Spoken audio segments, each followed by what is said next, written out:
Polynesia is an interesting civilization that tends to not be played very often in multiplayer. The reason for this would be, like any other Civ that isn't picked very often, it might be considered one of the weaker Civs. And today, let's just look at that and see if it is one of the weak Civs or not. Polynesia starts on the coast. They have a coastal start bias. That doesn't always mean they start on the coast, but your chances are usually pretty good if there is enough water on the map that you'll start next to it. Now, starting on a coast has its advantages and disadvantages, obviously.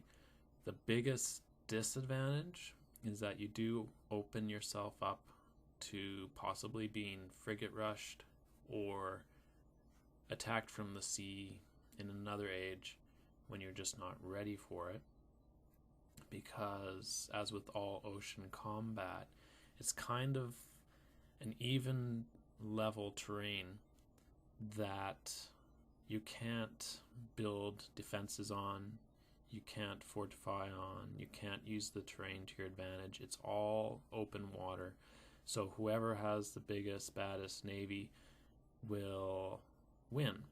And if that's not you, then you better hope your capital's not on the coast. The biggest advantage to settling on the coast, in my opinion, is that you can feed your capital with internal trade ships, which is an excellent way to get your population high very quickly. Obviously, you can also send out cargo ships to other civilizations if you need or want gold, which generally all ocean trade is better than land trade. And if this goes to your capital, then that's great. So, pro and con of settling on the water. Polynesia has a wayfinding ability, and that is you can embark and move over oceans immediately. Now, this is very, very powerful when, especially if it's a continents map or an archipelago map or something with a lot of water. You can sail across with your land units without having to wait for optics or any of that kind of technology. So I find this to be very advantageous because you get a lot of early ruins. You can also sail and settle on islands, and these can greatly impact your game, but also you get a visibility of the map that a lot of other civilizations won't have until later games or later ages. So I always believe that knowledge is power, and knowledge of the map can be a very big advantage. You know where the other players are, you know if they're coastal or not, you know if they are fighting, usually where they're fighting, who's beside who. You can gauge the politics of the game. You can also find all the city-states really quickly. Some of them other players won't be able to find, and you'll have an early start to get those city-states on your good side. So there are really a lot of advantages that can come from wayfinding. You also get 1+ sight when embarked, which helps you explore with land units a lot better. Now, in a Pangea map, for example, everyone is connected by land. And so you might think, well, wayfinding isn't as big of a deal. You can just explore the map from the land. But I find on Pangea maps it can still be quite useful, especially on a Pangea Plus map where the city-states all start off the coast. But hey, it's still an advantage even on a Pangea map. The unique unit for the Polynesians is the Maori warrior. Now, it's a warrior replacement, so it's the first unit you get in the game, and most civilizations don't build more than the one they start with, or maybe they build a second one to guard their early worker. But generally, warriors are probably the worst unit in the game. You're not going to be going to war with warriors because spearmen are just so close on the tech tree, and they're such a better unit. They're plenty stronger, and then they also have an advantage against mounted units. So really, wars are fought with archers, especially early on, and a warrior upgrade that the Polynesians get is a little bit boring. I find when I play Polynesia, I usually build warriors instead of scouts, though. And actually, for the Polynesians, they can actually make some use of these warriors because if you use them as your scouts, and because you can sail anywhere in the map, you want several scouts. So I usually build about 5 or 6 of them. Now, I don't intend to use them for war right away. I just explore with them, and I don't build any scouts. And once they come back, once they come back to my empire from their scouting missions, maybe they'll even be a little bit upgraded from fighting barbarians on distant lands. And what the Maori warrior is, let's just take a look. It gives a -10 combat strength for nearby units. So it's kind of like what the Great General does, but the opposite. It doesn't buff your own units, it debuffs the enemy units. And I think this stacks. So if you've got 3 warriors next to an enemy unit, I think that they're at -30 strength.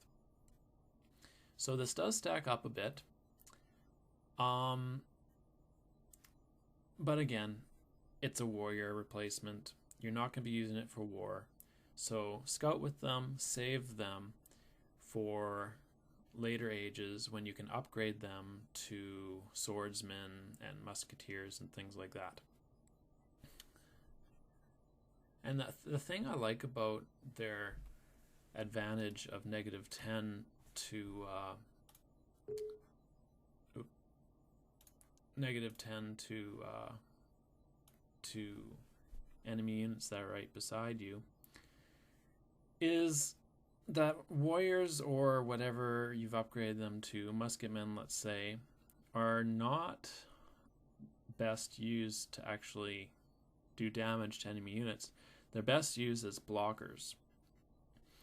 And if you're going to use it as a blocker, then it can provide you that advantage of -10 strength without actually going into combat. So you can just sit there, fortify, get stronger every turn from being fortified, and soak in damage, and meanwhile provide that debuff to the enemy units.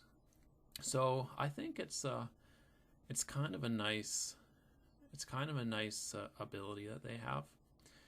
But again, you're not going to be using them wide array. You're going to be using them later. All right. And then they have a unique improvement as well that we might as well look at, called the Moai. The Moai gives you a 1+ culture to the tile, which is a little bit boring. It also needs to be built on a coast. It gives you 1+ gold when flight is researched, so that's kind of a long way down the tech tree, probably not going to be that impactful to a game. But they do have one additional culture for each adjacent moai. So if you have enough of these all crammed in together, that does add up to a fair amount of culture. You could get 4, 5, or 6 culture if they're all placed around each other on a map section that is perfect for them. So if you have a skinny peninsula that's about 2 or 3 tiles wide, then you could get creative and put your moais together to buff each other, and you could collect a significant amount of culture from them. Unfortunately, you can't build them on jungles. You have to chop the jungle tiles or the forest tiles in order to build them, which is too bad, because we all know how good jungle tiles are later in the game. And unfortunately, you can't build anything else on them either. You can't build a farm or a lumber camp or anything like that when you have a moai there. So you are sacrificing the production or the food that you could with a different tile improvement to collect the culture. So for that reason, it's best to build the moais in specific places where they are going to buff each other a lot, and in cities where you want to have a lot of culture, if you're dedicating a city to culture, for example. Culture is somewhat useful. It obviously allows you to get social policies, which are always good.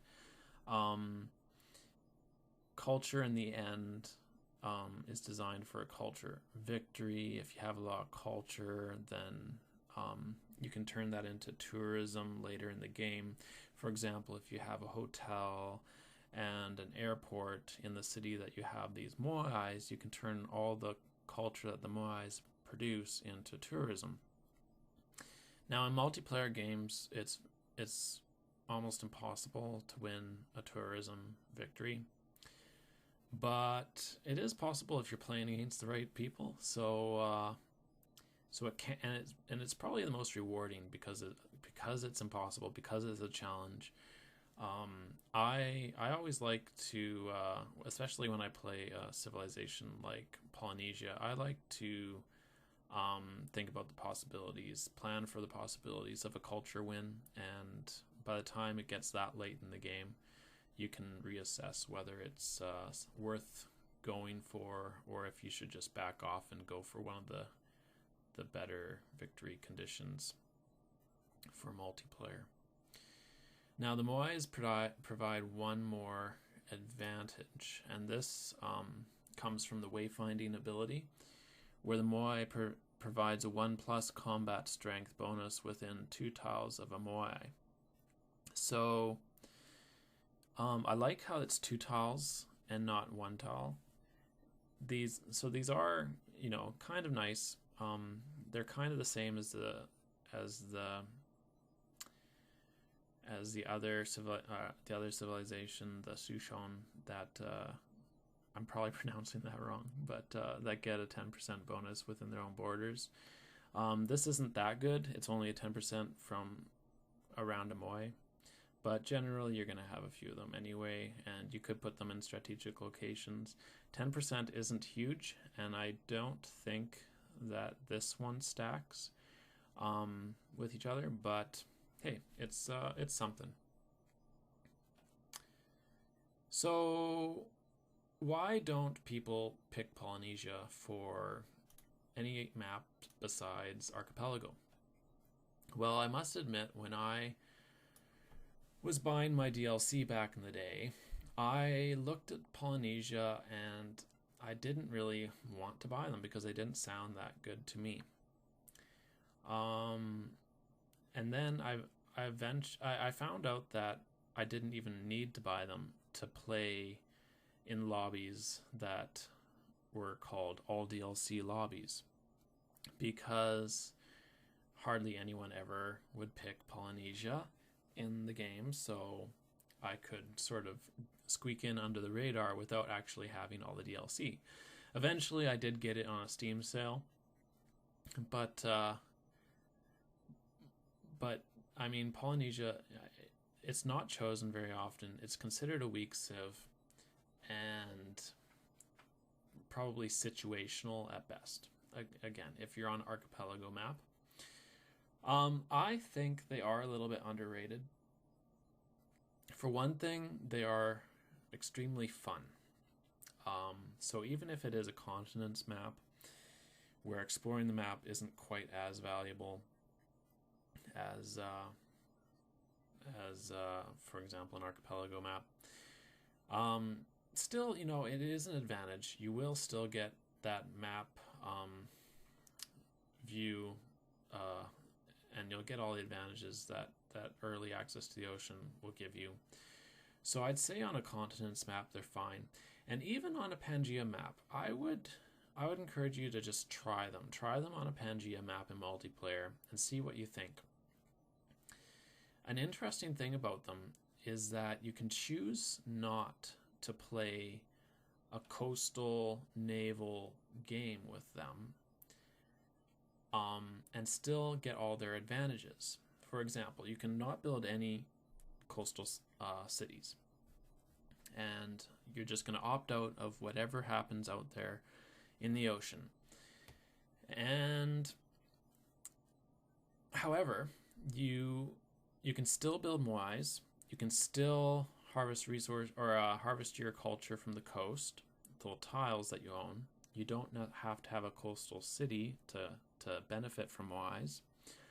Also, you can still explore the map and find out where all civilizations are, find out where all the city-states are, collect the runes, and you don't need a coastal city to do that. So if it is your play style to play without coastal cities, then you should consider that Polynesia might be a very good civilization for you to be able to do that. Because if you don't have Polynesia and you decide to play a non-water strategy, then you're not going to be able to find all the city-states. You're not going to be able to see what's outside your little reach on land, which is a huge disadvantage. So if that is your inclination to fight an all-land game and not venture out into the water on a Pangea map, let's say, then consider Polynesia. It's generally considered best for water maps, and I agree, to the point where even on an archipelago map, it's an overpowered civ. But on a Pangea, I think it's better than it originally looks. And I know I sometimes pick this civ for a Pangea map, and I have a lot of fun with it. Some civs, you know, are situationally better on the land map. I'll give them that. And I never would choose Polynesia on an all-land, no water tile map like a skirmish, that's for sure. Because then you can't build moais, and you have no advantage from your ability. But if there is some water on the map, like a Pangea, I think they do hold their own. So don't overlook them, and have fun with them. Polynesia is a very fun civ. There's a lot to do. There's a lot to do early in the game when everyone else is landlocked. You can go out there and see what's out there. So give them a try, and have fun with Polynesia. I'll talk to you later.